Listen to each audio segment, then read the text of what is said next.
Meet the Kenyan doctors, men and women who work tirelessly not only to heal the sick, but also to set the national agenda in the health sector.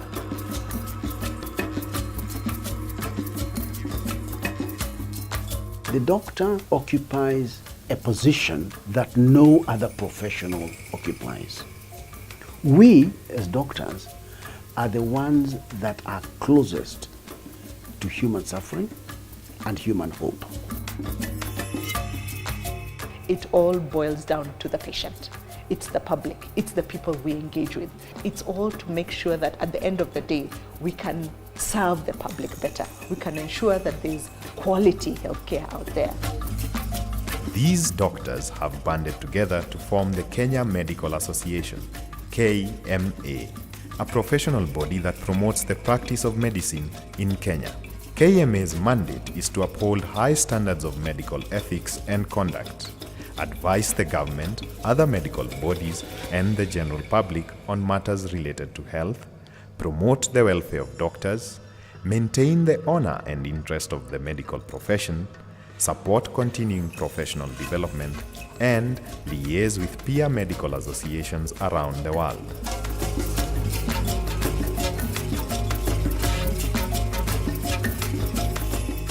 Getting a degree doesn't make you a professional. Getting a degree gives you a medical qualification, an academic qualification. It is by being an active member of your professional association that makes you a professional. So the people you associate with, your peers who recognize you, those are the ones who give you the way to professionalism. Just that networking, professional development, and the social interaction as a doctor, because we work a lot, many hours spent with patients, so the only time is when you associate with other professionals and other people.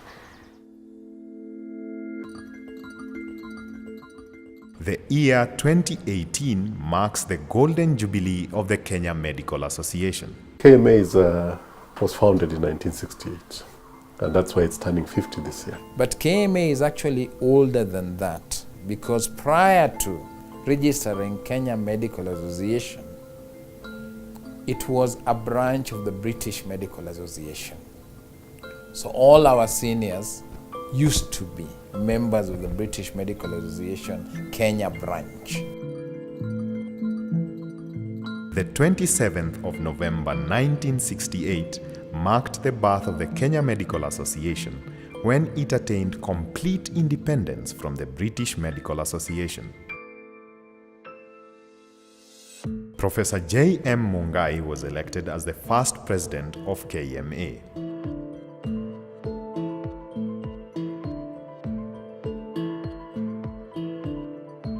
Dr. S.S. Dillon started his practice in 1954. He'd go on to become the chairman of KMA and mayor of Mombasa. Before the KMA, I had joined the British Medical Association. It was nothing very special. It was quite normal, and we also changed our name from British Medical Association to Kenya Medical Association. Dr. Joseph Aluoch qualified as a medical doctor in the 1960s and recalls his early days in the association. I did not know much about KMA. I heard about it, but it looked like an elite club of a few old doctors, mainly Asians, actually 99% Asians, used for dining and kind of chatting. On 5th November 1971 at 5 p.m. on a Friday, I was picked up from the new, we call them those days, new doctors' flats. They had just been built, and we were the first lot of doctors to occupy them. So at 5 p.m., a group of CAD police officers came to pick us. Why? Because a strike of doctors had been declared for the first time in post-independent Kenya. Unfortunately, most of the ringleaders had disappeared, so the police could not get them. So they are avenging, they're throwing the revenge on innocent doctors who are just doing their normal work. myself and the late Dr. Mbaka and Dr. Gilbert Okelo, who is next door in this hospital, were taken to Karen police station and huddled in. While we were in the cell over the weekend, the KMA, that time the chairman was the late Dr. Nesbitt, so he consulted the then KMA lawyer, he was Dr. Harry Makecha. So what to do with the doctors, because they were concerned. We are not members of KMA, but they thought we were doctors, colleagues, they could help us. So as we brought to court on Monday morning, that is the 8th of November, Harry Makecha was there to bail us out, and we actually released unconditionally. And after that, we are very appreciative of KMA, and some of us joined KMA.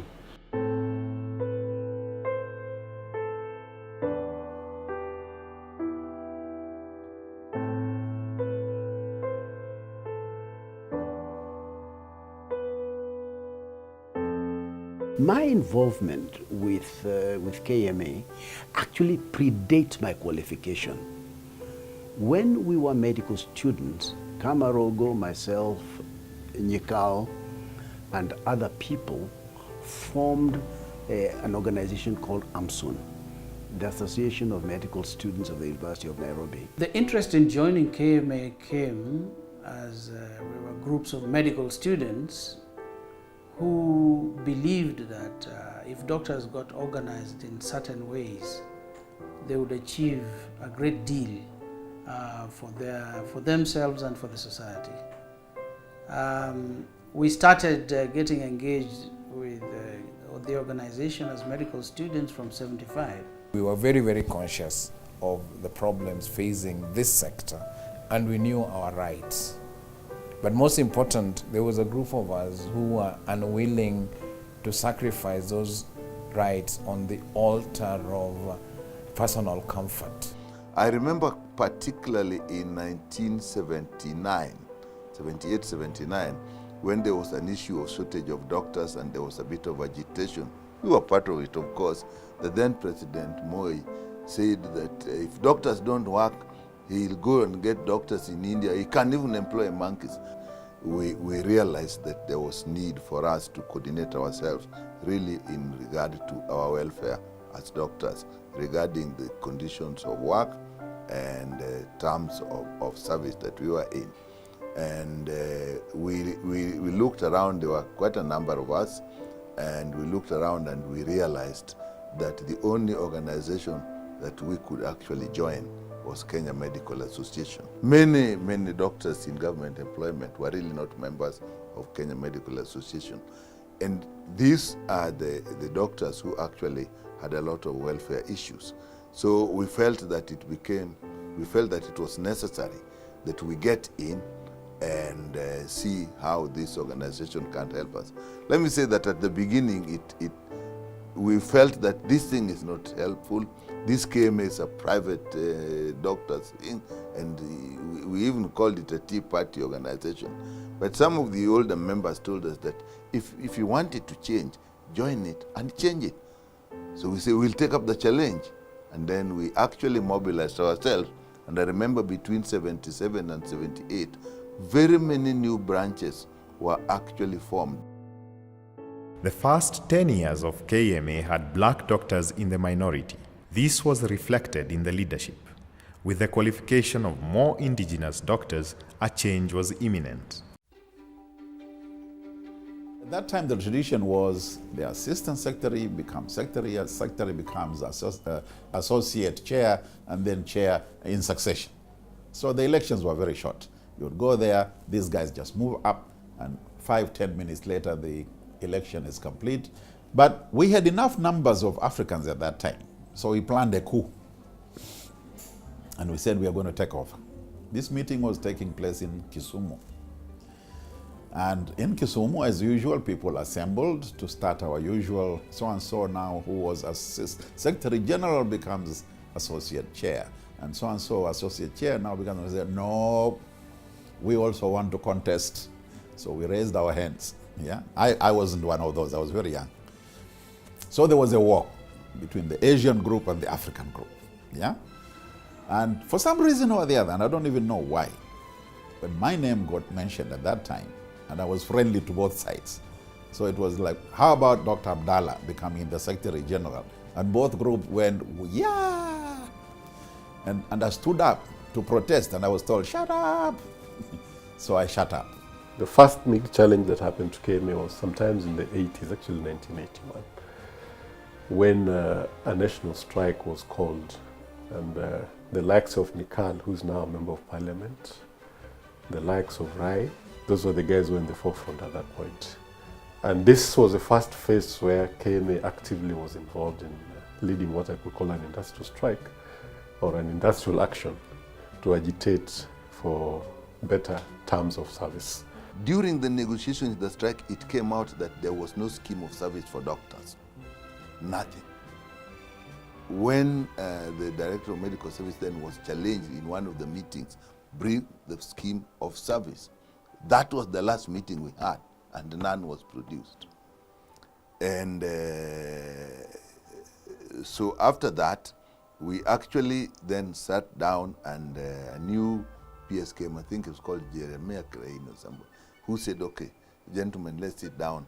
And we actually worked the scheme of service for doctors.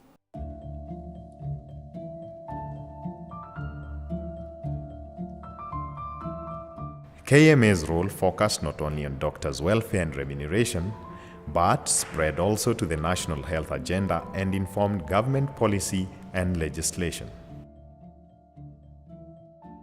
Near Parliament building, there's the Professional Society building. And then in the basement below was where KMA was. There was an elderly lady, a Mzungu lady called Mrs. Green.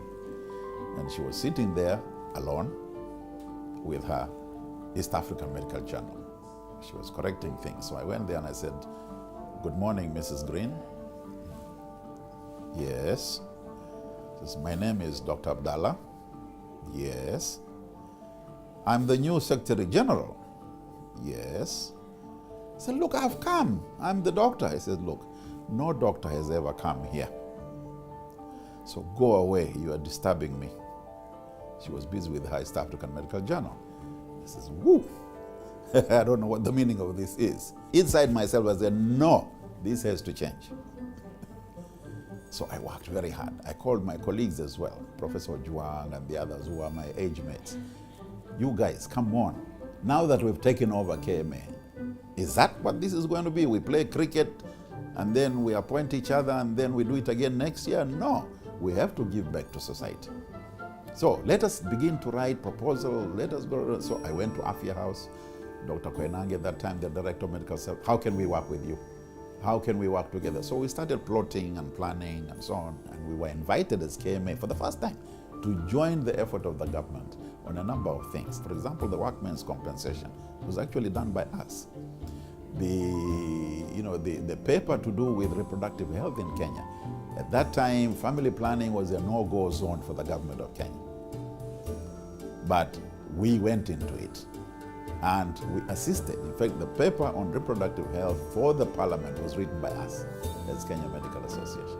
It was decided that KMA must now take up seriously the issue of the welfare of doctors. And in the meeting, in one meeting in Mombasa, we formed committees. These committees, particularly the housing committee, became very active. The welfare committee became very active. The family planning committee actually was very helpful in sourcing funds. So suddenly KMA became so busy. And this dungeon in the basement of professionals no longer became tenable. We had to do something else. We were lucky. We had a guy on our side because we had now agreed Asians and Africans are going to join hands. A guy called Yusuf Haraj. Bold character he was. Yeah? Quiet but mischievous in his own ways. He could enter any door in this republic. So he says, let's go and tell the government we are doing a good thing. They know it. We wrote compensation for them. We wrote World Bank papers for them. Why can't they look back and give us something? So, yeah, sounds like a good idea. So we went to office of the president and we said, we are here, we are your servants, we are doing a good thing, don't you think? We scratch your back, you scratch our back. So we were told, okay, you go, we'll let you know. For about 2 years, we didn't hear from them. And then suddenly one day, we were told, come. You are wanted in State House, 7:30 in the morning. We had no idea why we were wanted in State. We had forgotten about the application. We actually had an emergency KMA meeting that evening in the dungeon. One of us did something wrong, because those days when you are called, you disappear, you don't come back. You know? So we said, something is wrong. If any one of us has done something, please own up. Don't put into trouble the rest of us. And we searched ourselves. Okay, let's go. So in the morning we woke up, we told our wives, you know, in case I don't come back, look after the children. And we went. And then it was like, you remember, you guys, you said you wanted help from the government? Yeah. We like you, you're doing a good thing. What we don't like is LSK. These lawyers, troublesome. But you guys, you're doing a good job. So we've agreed we will give you. So they gave us the current plot where the Kenya Medical Association is, a 4-acre plot with 2 houses on it.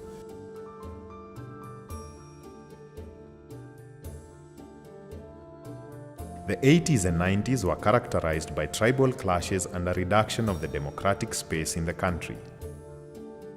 KMA, through its Human Rights Committee, stepped up to the plate. We started the KMA Human Rights Committee in the early 90s when there is especially in the Bungoma and Mount Elgon region, there's a lot of torture of people because of the clashes. Then we started Independent Medical Legal Unit, which is a network of doctors and lawyers who are doing pro bono work, treating free of charge torture victims, and also the lawyers giving pro bono. So we came out and giving lectures to doctors and teaching them how to document medical legal issues and also taking up cases. And I'm very happy that that humble thing we started, and in 1996, I think, the special rapporteur on torture came to Kenya, and we are the first group he met, one of the groups he met. And you know, I feel happy because in that report, there's a small portion of KMA, you know, the Kenya Medical Association has a Human Rights Committee, and the Kenya Medical Association tells their doctors to document properly any torture cases, and that the Kenya Medical Association will take action on any doctor who falsifies any report. Our documentations, in fact, especially of the post-election violence, was used by the special rapporteur of extrajudicial killing. In fact, through IMLU, majority of whom are doctors anyway, pro bono, who are working there, and we did do the report, and it is appreciated. And IMLU and KMA, when it comes to the documentation of human rights, is well known. Other committees in KMA include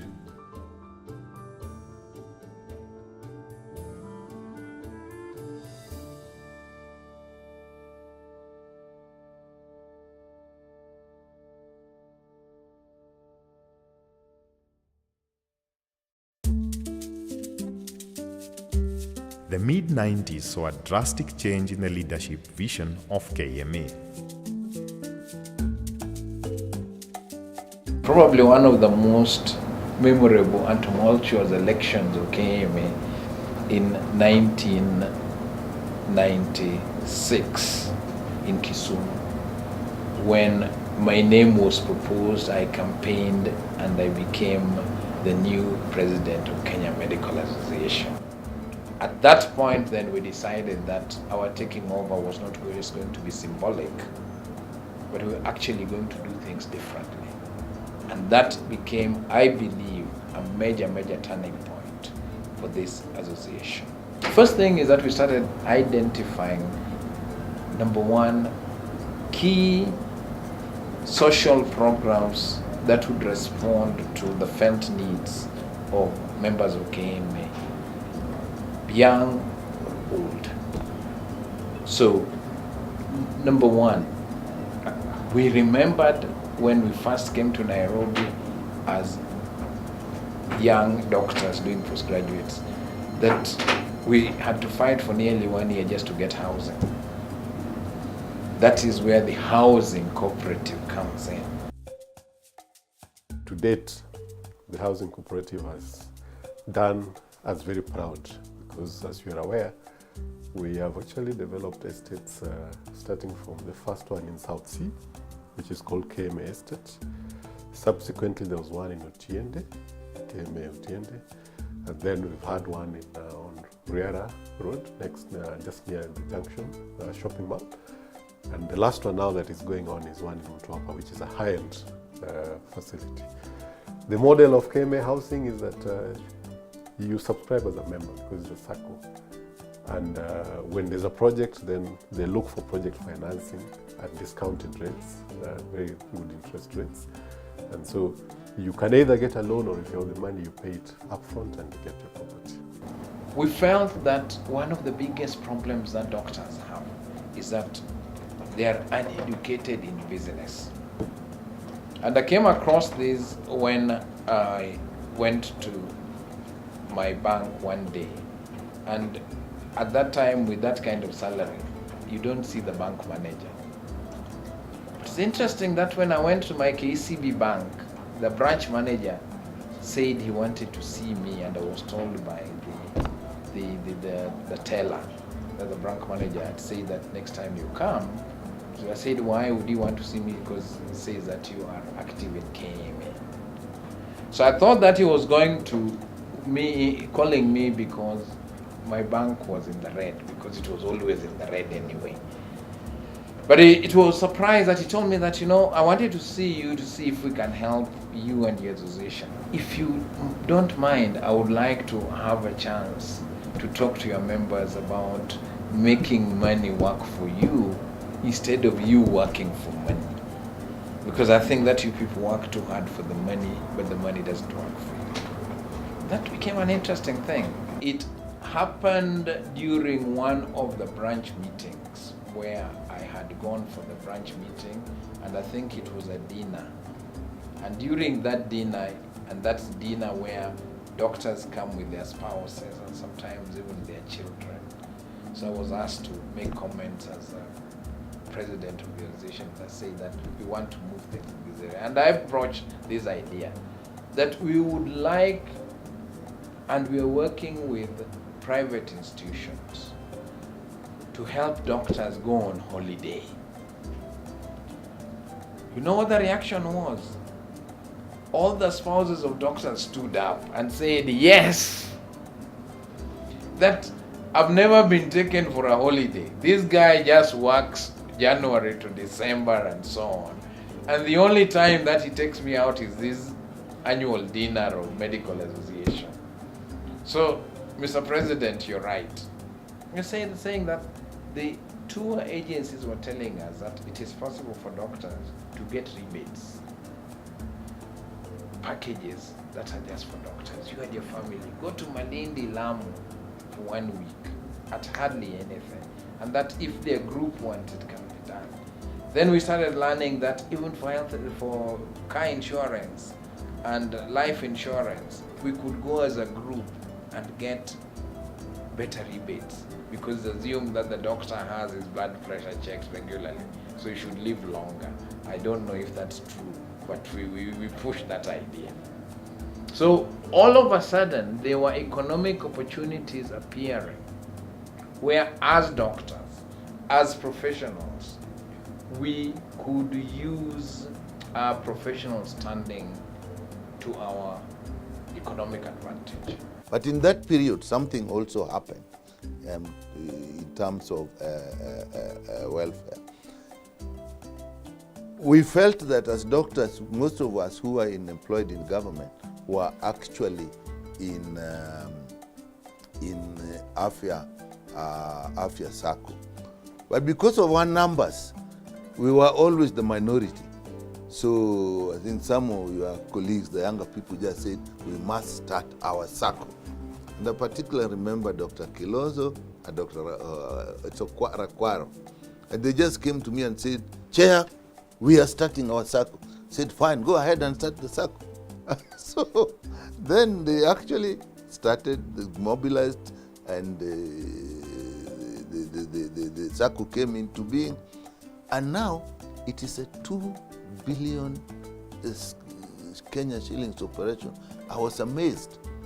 It can lend 10, 20 million to doctors. So now doctors have the SACCO and they have the housing. So people borrow from the SACCO and put in their housing.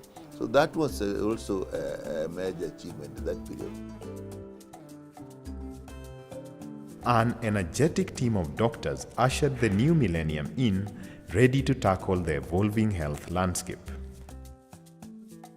One of the things that KMA HIV committee did was to partner with corporates and to make ARVs, antiretroviral drugs, available at very good prices. At that time, when a course for 1 month will even cost about 50,000 to 100,000 shillings, with partnering with corporate pharmaceuticals, they made this accessible, and the prices came down to less than 500 shillings. This was a great achievement. Of course, there was the issue of training doctors, training nurses, and training pharmacists. I have a very strong feeling that is what actually brought me to government. Because after that, when we said it could be done, people could be treated, and we have put a system of treating. I was called by the head of the civil service then, with Dr. Muga, who was the director of medical services, and Mr. God, who was the PS. A month later, I was asked to be DMS.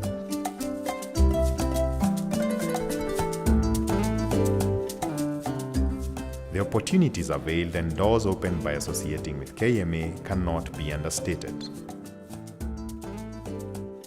I decided to do pathology immediately after my internship, and I had to go and apply for scholarship from the ministry. And when I went, I was told, "You are crazy. I mean, you just finished internship, you have to do 2 years." And I told them, "Why do I need to do 2 years of cesarean sections and other things when I want to become a pathologist?" So somebody refused at the provincial level then. I was told, if you want to be assisted, you better go to see the DMS. So I mean, for most junior doctors, or anybody for that matter, DMS office is such a big office. How do you? But because I had been with KMA for 2 years by then, I had interacted with Professor Richard Muga in very many circles, because as a DMS he was a member of KMA. Then he says, "But is there anything you have done? Because the reason why you have to work for 2 years is because you build a CV, you know what you have done." I had done a lot for East African Medical Journal, even published some articles, again, because of my interactions with people like Professor Lore. So I had all my dossier there, and I gave it to him. And as I was walking away, he told me he'll call me later, but as I was walking away, he called me back, and he says, "Go and pack your things and start. We'll find a way." I think KMA has gone through a lot. KMA is alive, it's vibrant, it brings us together. It gives me a reason to associate and network with my colleagues. I do not think there's any other place that a young doctor can sit with an old senior doctor and discuss things as equals other than in KMA. Because you know, in the hospital environment, it is very heavily regimented. We practice medicine almost like the military. So that if I am a senior doctor in a certain area, then people must respect me, people must give way whenever I say something, people must consider it seriously. But when we sit as colleagues in KMA, we sit almost as equals, because we can listen to everyone. Every idea is welcome. And it is those ideas from the young doctors that have helped to transform this association to the vibrant, outgoing, and visible association that it is today. I mean, this is an institution that has exemplary skills, number one, in-house. It has potential to grow this. I mean, within the region, we are leading. We're the strongest within the region. So aside from offering leadership in terms of the regionally, we stand to push, one, our agenda. It's actually our agenda in ensuring quality of health is delivered to the citizenry of Kenya, in ensuring that all Kenyans have an access to a skilled health worker. Number two, can be able to afford this skill, these services that they require anytime, rather timely. KMA Center in Upper Hill, Nairobi is a state-of-the-art business center comprising office spaces, restaurants and apartments. It is the pride of KMA. The vision of KMA Center was to be a self-sustaining project to provide continuous funding for the association so that the association can concentrate on its core business of providing health to the country and being a doctors' welfare association. So the KMA Center was part of the team that started it from simple paper. I remember we had meetings for very many hours, discussing the plans, discussing the approach, the strategy to use to recruit people to join the vehicle that was going to invest in it. And for us, the biggest achievement was actually putting up a 2 billion commercial structure in Upper Hill. And we had the President of the Republic of Kenya opening it. As a profession, doctors have been seen not to be entrepreneurial. So we took a big risk, and I think it just went to prove to the other associations that it's possible, that professionals can and should be involved in entrepreneurship and building this economy. With the eyes of the world focused on access to universal healthcare, KMA is fully engaged in advocacy and policy development, laying the groundwork for the future of healthcare. It's not doctors alone that can change the health system. It's impossible globally. It's not the nurses. Neither is it the pharmaceutical companies or the insurance companies. Healthcare is like an orchestra where you have everyone playing the instrument at the same time to produce music. Doctors are one piece of the health system. Professionals are one piece of the health system. And then there is the industry, there is the pharmaceutical sector, and there is the healthcare financing sector. All those subsectors put together produce the health sector in totality. The entry of executive CEOs also starting to professionalize the activities of KMA. Without those changes, KMA would not be where it is. Picking another SDG on gender equality, KMA is very particular about that. We've had the first president of Kenya Medical Association, the chairperson, been a woman. That tells you a lot. We've had the first CEO being a woman, the second person, telling you that there is room for us to also push towards their third rule as per the laws of this country. In 61, 62, when I was in Mombasa, okay, I was with local authorities, but then other doctors says, oh, we are members of KMA, and so I joined KMA. But as a female doctor, when you go there were either you are alone or there may be one or two ladies, and when you talk to your male counterparts, they would just say hello, hello, and there won't be any further talk, and you feel isolated. So one would avoid sort of going too much to those meetings, you see. There is a big change to the extent that this year even your conference is dominated by female doctors in organization. I'm really happy to see a lot more younger doctors who are not only becoming members but also taking up leadership positions within KMA, because I think that to me symbolizes that KMA has many more years ahead of us, that KMA will outlast us. As a young doctor, being a member of KMA, I've benefited quite a lot. Number one, it builds your professional capacity. You're able to interact with a lot of senior doctors who, number one, they mentor you. Number one, they grow your leadership skills. Usually, if I was not a member of KMA, currently where I serve, I am not a leader in my position at work, but where I serve as KMA, I have gained the leadership skills. I'm actually able to run an office, having been in the KMA Nairobi division. Today, KMA carries out its activities in 17 divisions across the country and is engaged in advocacy and governance with county governments, nationally and internationally.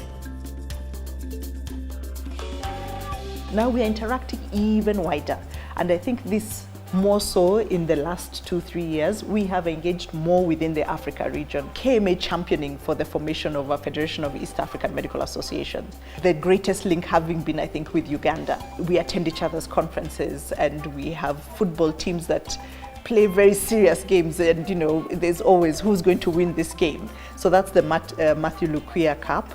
And further than that, we've gone onto the world, the global front. So KMA is now on interacting greatly in the World Medical Association, again interacting with members from all over the world who are members within the association.